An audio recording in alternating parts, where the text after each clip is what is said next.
அஸ்ஸலாமு அலைக்கும் வரஹ்மத்துல்லாஹி வபரகாத்துஹு. அன்பார்ந்த நண்பர்களே, நவீன மசாயில்களுடைய தொடர் 15. இன்றைய கேள்வி: ஒது செய்கின்ற பொழுது நின்று கொண்டு வாஷ்பேஷனிலே ஒது செய்யலாமா? அப்படி செய்தால் ஒது கூடுமா என்பது கேள்வி.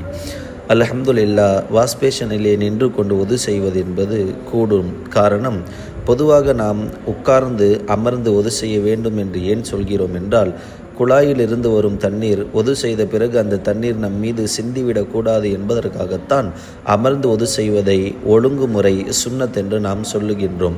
இப்போது நின்று கொண்டு வாஷ்பேஷனிலே ஒது செய்கிறோமே, இந்த நேரத்திலே அந்த ஒதுவினுடைய தண்ணீர்கள் என்பது நம் மீது படுவதற்கு வாய்ப்பில்லாத காரணம் இருப்பதினால் ஒது செய்கின்ற பொழுது வாஷ்பேஷனிலே தாராளமாக ஒது செய்யலாம், எவ்வித தவறும் கிடையாது. அஸ்ஸலாமு அலைக்கும் வரஹ்மத்துல்லாஹி வபரகாத்துஹு.